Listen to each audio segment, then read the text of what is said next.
Hey YouTube. I just thought I'd give you guys a quick update on the 2003 Highlander. It's doing great. It's at around, I think, 107,400 miles. I'll check in a minute. I'll just be going over a few of the cosmetic issues, and a few things we'll have to fix. Most being cosmetic, of course. So start off with the headlights. I know you can't really tell because they're wet, but if I turn my flash on, it doesn't help. But they are pretty oxidized. It's not that bad, but I'm gonna do a kit on it pretty soon. I know this side's worse because the sun comes in that way, and it hits this side worse. There's also a big dent over here that it'll bump out easy. If we really wanted to get it fixed, if it bothered us, we could just go right down to the shop right down the street and get it fixed, but we will in the future. Now, I may be getting, this is my dad's car currently, and I may be getting it as my first car, and if I do, I will be definitely fixing the headlights. I may add some fog lights, some factory OEM fog lights. But the first thing, well, one of the first things I will do is get rid of these steel wheels and add the factory alloys that came on these 6-cylinder models. See, it's got brand new brakes. Brakes are fairly new. Just got a new water pump for it too, so I'm all set on that. But tires may have to be replaced in under the year or so, depending on how much we drive it. This is just really our around town car. But like I said, I will add the alloys if I happen to get this car, which I most likely will. But at the same time, I am looking into maybe buying a car myself. So, if you have any suggestions, please leave them in the comments down below. And also, the one last cosmetic issue is the muffler is a little crushed here. That's from my mom backing into a post, but that happened a long time ago. It doesn't affect anything. It doesn't make any noises or anything. It's fine. Barely noticeable.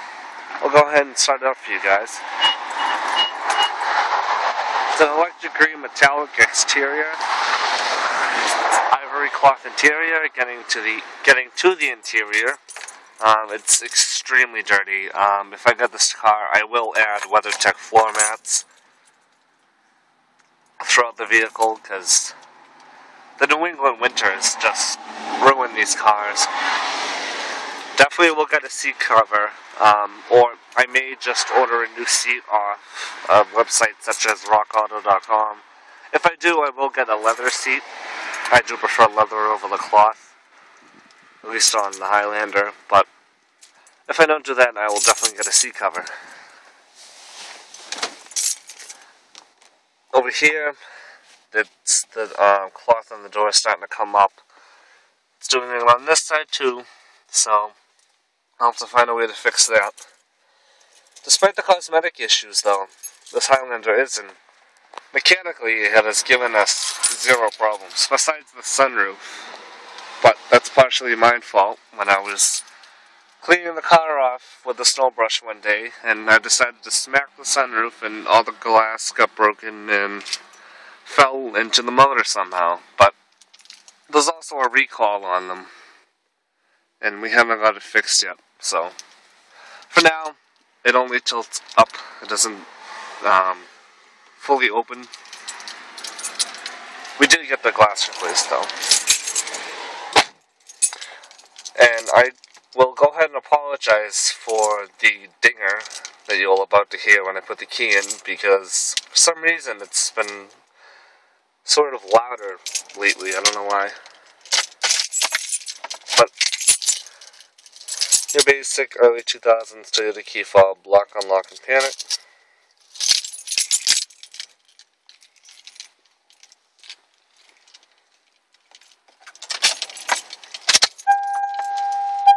Stiff.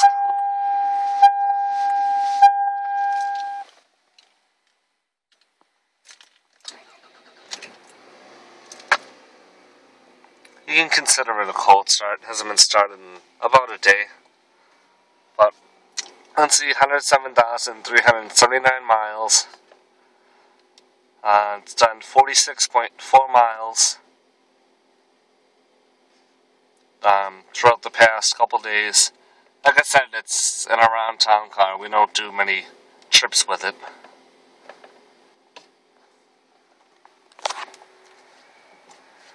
Steering wheel's in great shape. Transmission's doing fine, although I'm not a huge fan of the shifter because I always put it in 2. So when I'm backing up, I always have to go like this, which I hate to do because I feel like I'm breaking it. I know I'm not, but I know you're supposed to go like that, but I always put it in 2 by accident. It's just something I'll have to get used to. Snow mode works great. That has been very helpful. And over here, the material on the glove box is starting to peel, but that's not really a big deal. I did organize it, so it's not full of crap anymore. And 2 more cosmetic things that are in the hatch area. I'll go ahead and show you.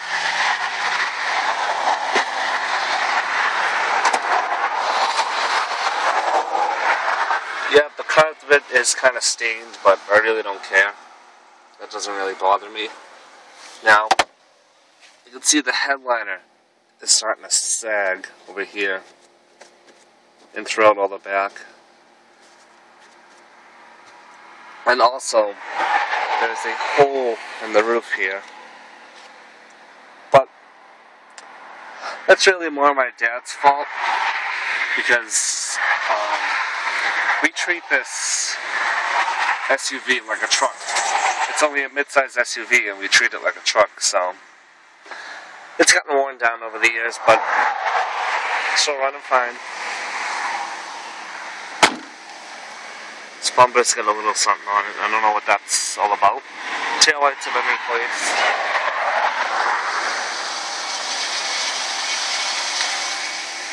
I'll go ahead and show you guys the engine.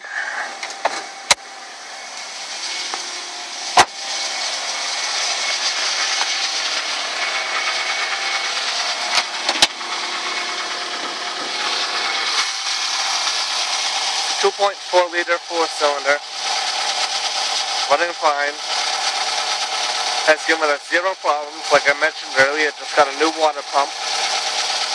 The one thing that does scare me though, if I do get this car, is the stripped head bolts issue.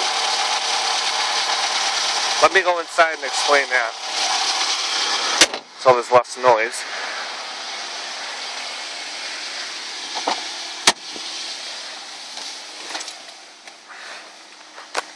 So, the stripped head bolts issue. It's a design flaw in the 2.4-liter motor, the 2AZFE engine, in these Highlanders. At first, it's recognized as a blown head gasket, and your car would just stop in the middle of driving. It would start leaking coolant all over the place and such. And then, when your mechanic or the dealer or whoever checks it out, they recognize that the engine's head bolts are stripped and the engine is no good. For some people, it's a $3,000 repair. For others, it's like a $7,000 repair. Either way, the engine's no good, and you'd have to get a new engine. So, and the average mileage that I've read is around 115 to 120,000. And honestly, this car has a lot more in it, and has a lot to go until 115,000, especially with how often we drive it. But that's the only thing that scares me. Otherwise, everything else is cosmetic. I guess I'll give it a few interior revs. We'll start with the door open. Even with this rush hour traffic.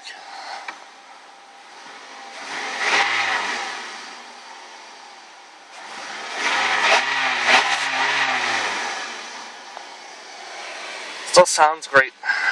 Oh, with the door shut.